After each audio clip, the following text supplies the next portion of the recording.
Thomas Soto. Le climat se tend encore entre la Grèce et l'Allemagne. Athènes menace maintenant clairement de saisir des biens allemands pour indemniser les victimes grecques du nazisme. Bonjour Nicolas Barré. Bonjour Thomas. Pour vous c'est clair, ces menaces montrent à quel point le gouvernement grec est déjà aux abois.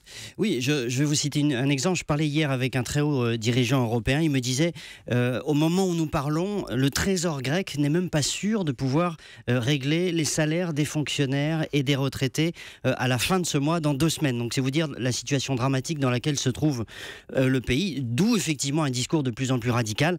Au début de la semaine, le ministre grec de la Défense disait menacer d'inonder l'Europe de migrants qui pourraient, parmi lesquels pourraient se trouver des djihadistes de l'État islamique. Vous voyez, c'est charmant. Et il visait en particulier l'Allemagne. Alors, l'Allemagne qui est également ciblée par le Premier ministre indirectement, Alexis Tsipras.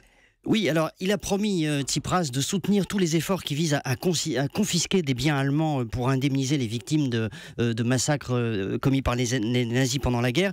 C'est un dossier qui remonte à une quinzaine d'années sur le plan judiciaire. À l'époque, la Cour suprême avait autorisé cela en Grèce.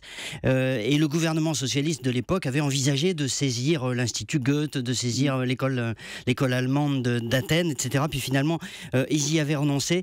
Ce vieux dossier ressort et forcément, ça provoque l'indignation en Allemagne. Alors ça faisait partie, ça dit, du programme de campagne de Tsipras, mais dites-moi, ce bras de fer, il va pas pouvoir continuer longtemps. Non, il faut sortir de cette hystérie populiste. Vous savez, on a avec la Grèce un laboratoire grandeur nature de ce que donne l'application d'un programme populiste. C'est une catastrophe, avec un État qui donc ne peut plus vraiment payer ses fonctionnaires, faire tourner l'assurance maladie, payer ses fournisseurs, etc. On voit aussi que la chute peut aller très très vite.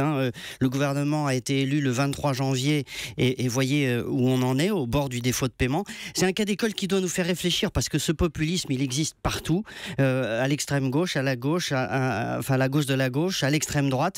Il mène à l'impasse économique. L'impasse économique, ça mène droit au conflit, au chaos.